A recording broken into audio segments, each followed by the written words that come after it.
Mock the Week. I'm Dara O'Brien. Joining me this week are Andy Parsons, Simon Evans and Mickey Flanagan, Chris Addison, Hugh Dennis and Greg Davis.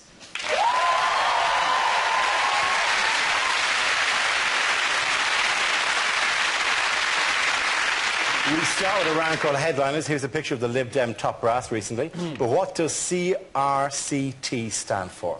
Is it Cable reaches centenary today? Cable remembers Crimea and Trafalgar. He's got his finger pointed at Clegg. Is it Cable reveals collaborator? Ta-da! Is it Clegg regrets couples therapy? Is it what happened next? Is it Cable reaches and caresses tenderly? Is it Cable resembles crinkly testicle? Could it be can't remember choosing them?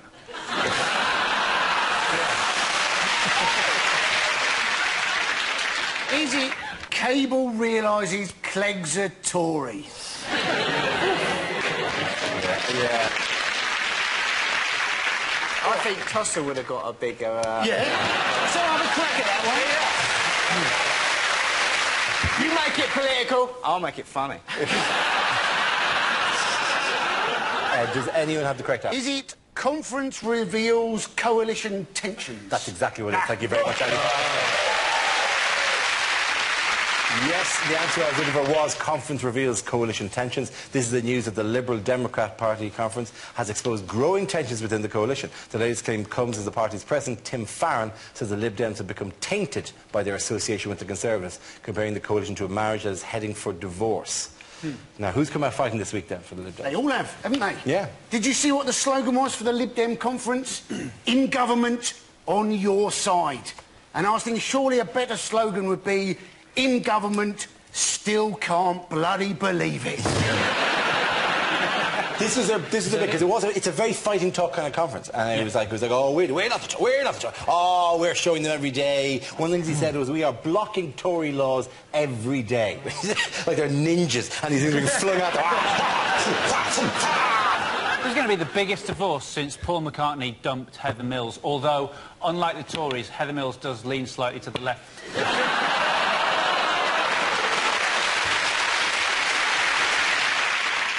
The tragedy of it is, though, it's on the telly, isn't it? And these are a party in power. They're sharing government, and the conferences are. And when you turn on the conference, you don't think, oh, look, I really must listen to all these arguments. You think, what have they done with diagnosis murder?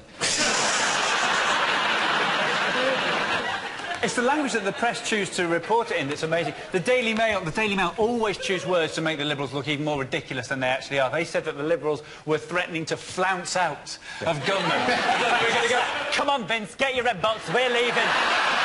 Talk to the hand because the legislative agenda ain't listening.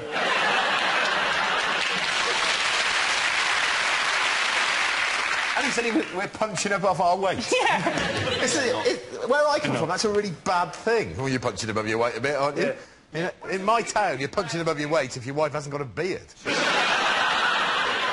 What proposal has Energy Secretary Chris Huhne announced this week? He's going to try and force energy companies to reduce prices, isn't he? Something about... Yeah, he is, yeah, because he thinks that people aren't getting the competition they deserve. I think the problem there is that people don't understand energy supplier, the phrase, do they? Particularly teenagers and stuff. You say, you know, have you switched your energy supplier? They'll probably go, well, like I was on Lucozade, now I'm on Relentless. That's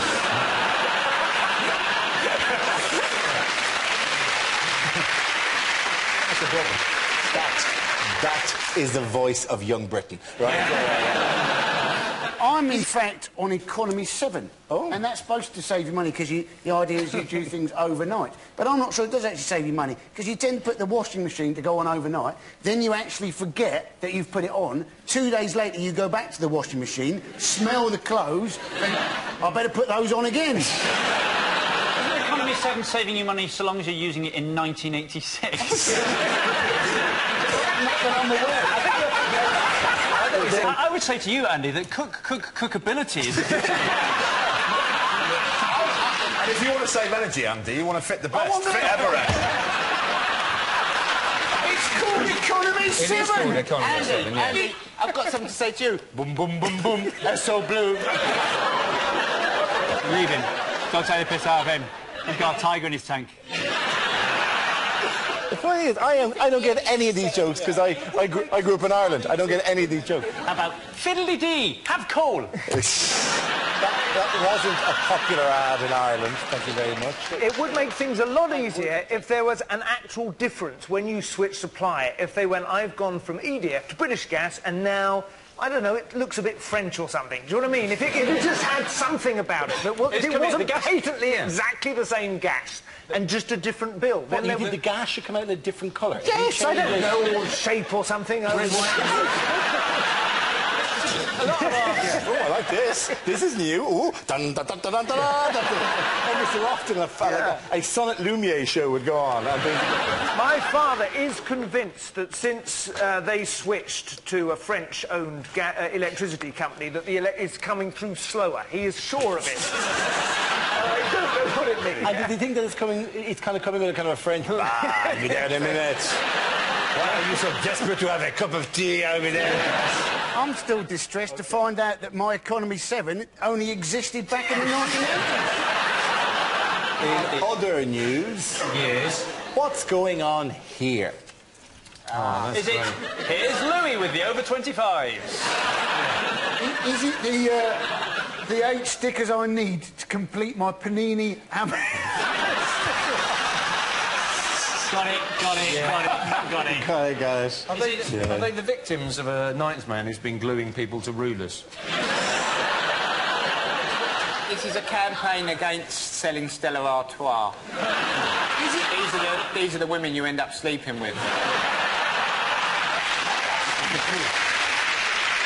Oh, in fact, these are the replies that convinced me to cancel my subscription on Match.com. The bloke in the top right definitely used to have his head slapped by Benny Hill. That's all right. Okay. Oh, no, I think I know it's a poster for the new movie, The Unusual Suspects. They are all Amish, by those who are very respected from Kentucky. They've been jailed for non-payment of fines after they refused to put reflective safety signs on their horse-drawn buggies because it's too modern. It wasn't one of the better University Challenge episodes. And the Amish University A versus Amish University B. I do. Sorry, I love the idea of that being a university challenge, and the scores remain 0 because neither Amish team wishes to use the buzzer.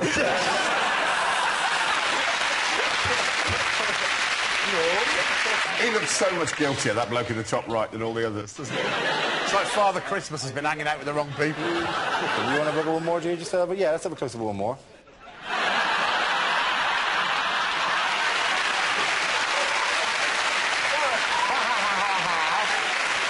You had this up your sleeve. How I would look as a Amish. Is it like a young Ken Clark? It is Ken Clark, yeah. Are you sure it's not an advert for Regain Hair Foam? It'll be a warning ad. I smeared it here, and it came out here. OK, at the end of that round, the points go to Chris, Hugh and Greg. Now, we play a round called Tinker, Tailor, Soldier, Stand-Up. This game involves Simon, Greg and Mickey, so if you could make your way to the performance area, please. This round is a stand-up challenge. I launch a wheel of news, and wherever it chooses to stop, one of our performers must step forward and talk about that subject. The winner is whoever I think is the funniest. OK, here we go. Let's spin the wheel. The first subject is fatherhood. Who wants to give me that? Greg.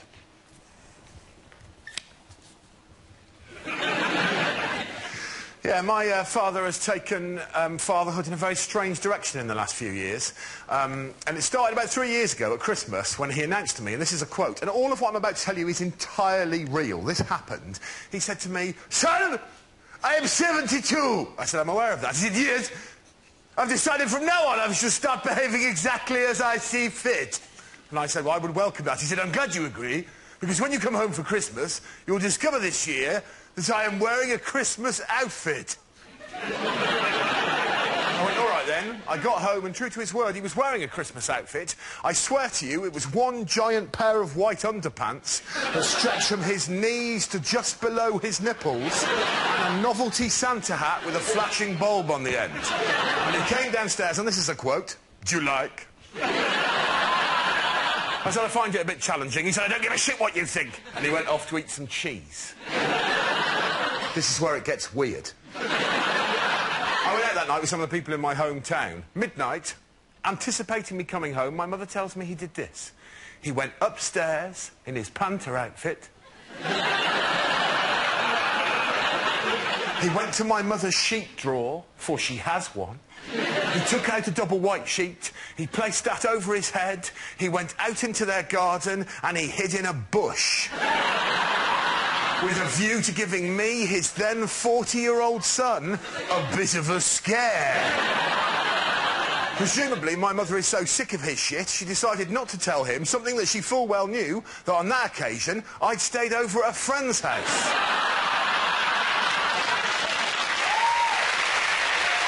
Well done.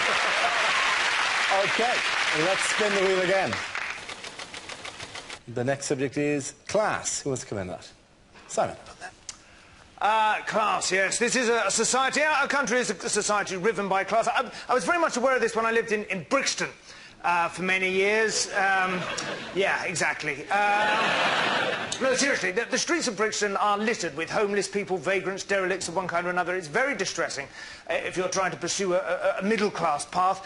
And you become... I could blinker myself to them when I was a young man, but when I had children, it became more difficult. Certainly, we had a three-wheeler, we could get over most of them, but it slowed you down.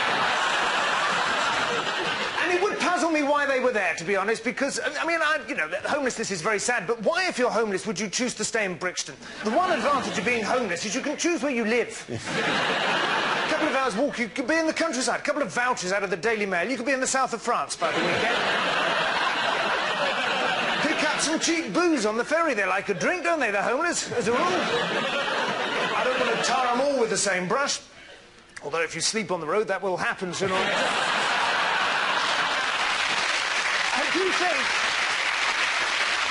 I do think it's a bit ironic the favourite drink of the homeless should be a beer called Tennent's.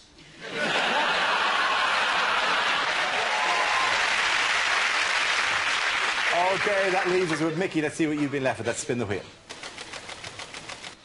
And subject is fashion.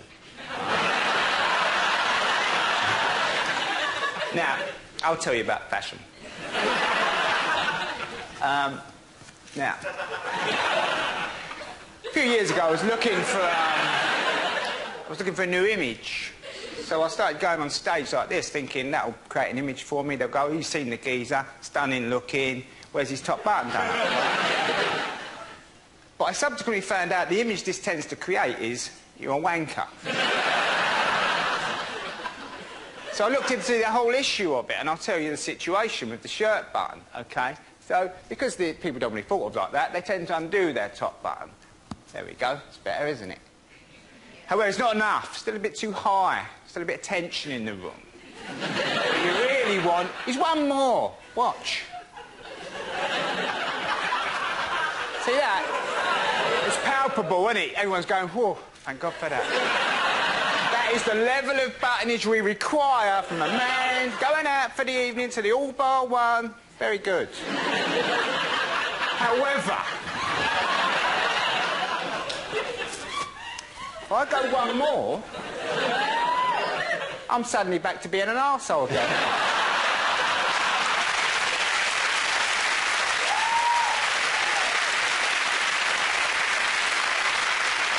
How tough is it being a man knowing that you're going through life only ever one button away from being a wanker or an arsehole? There you go. Well done all of you. The points there. And go to Simon and Mickey. Come on, let's sit down.